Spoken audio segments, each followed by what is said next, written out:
Today we're going over our WK-500DSA Band Saw. The saw features hydraulic power feed, rigid cast iron base, a very strong frame. The cast iron base helps reduce vibration during sawing. Also, this frame up here is cast iron. It's a very versatile saw. It's a dual miter. We'll miter 60 degrees one way, 45 degrees the other way. My miter is done easily, releasing this lever, pivoting the saw whichever direction I need, locking it back in place, and it does have a scale on the side which shows you what degree you're cutting at.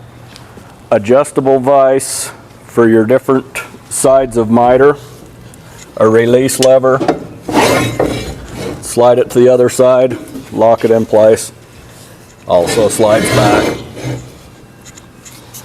The saw has a cutting capacity of 13-inch square material, 14-inch round material.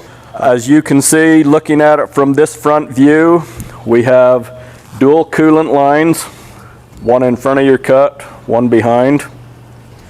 Adjustable blade guide for your width of your cut.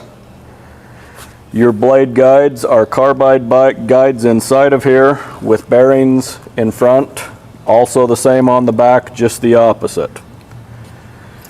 Manual chip brush.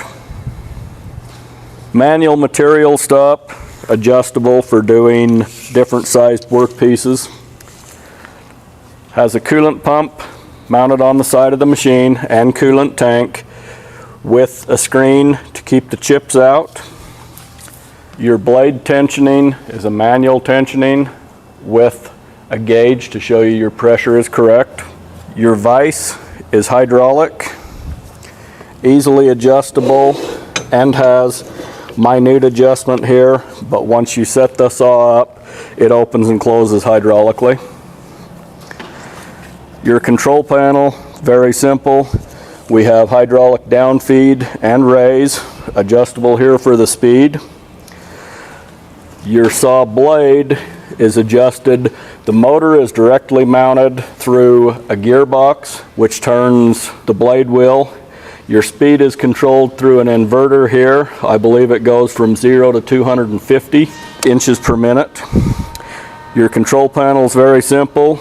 Your saw raise and lower, vise open and close, manual mode, automatic mode, and your coolant.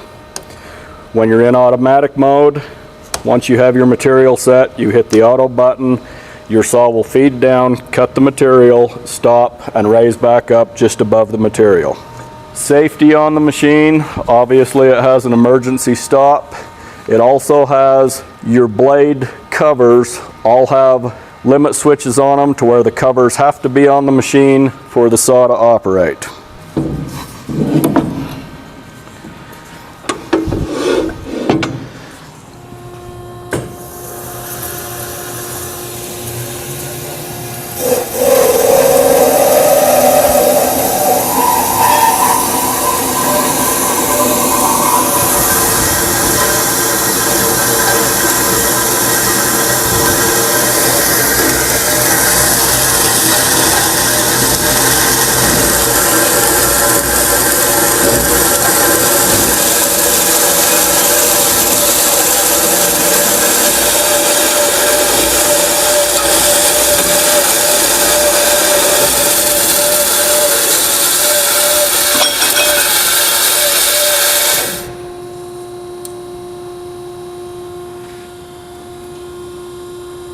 Thank you for watching our video on this saw, and please visit our website to see more about this saw and our other products.